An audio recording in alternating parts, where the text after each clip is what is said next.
начале года аналитический центр Австралии совместно с Институтом стратегической политики привлекли внимание международного сообщества, опубликовав информацию о том, что коммунистическая партия ссылает уйгуров и других тюрков во внутренние провинции в качестве дешевой рабочей силы.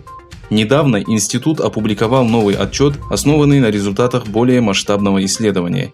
Институт выяснил, что Коммунистическая партия Китая ускорила процесс принудительного изгнания уйгуров во внутренние районы Китая.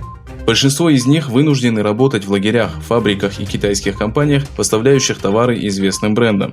Кроме 83 западных брендов, которые получают выгоду от принудительного труда уйгуров, в списке упоминаются и крупные компании, занимающиеся производством техники, автомобилей, обуви и текстиля, в том числе и 9 европейских компаний.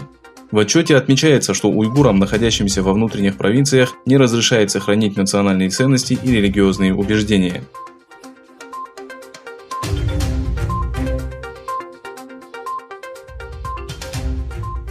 Стало известно, что китайские военные и вооруженные отряды полиции в Восточном Туркестане принимают участие в широкомасштабной боевой подготовке.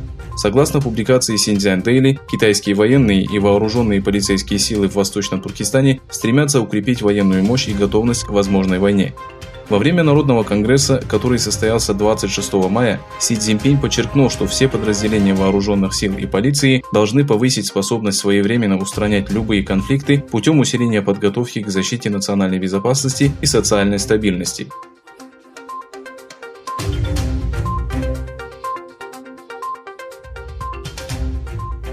Китайские СМИ описали решение Трампа, отменившего часть привилегий, предоставляемых Гонконгу, как обречение на провал.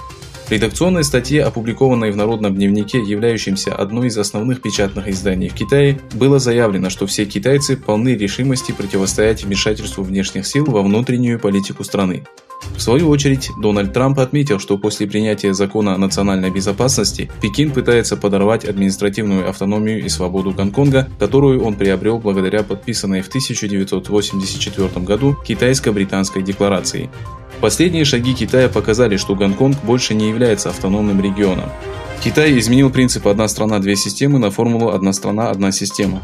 Поэтому я приказал отменить привилегии, некогда предоставляемые Гонконгу нашей страной, заявил Трамп.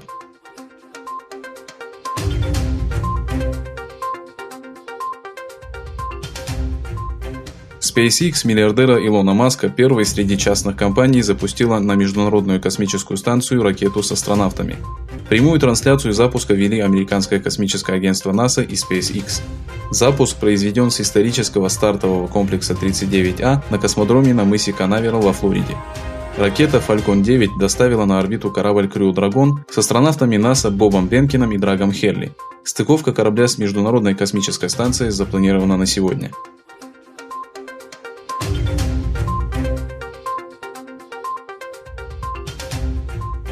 Говоря об убийстве Джорджа Флойда, президент США Дональд Трамп заявил, что армия готова взять под контроль события, начавшиеся в Миннеаполисе.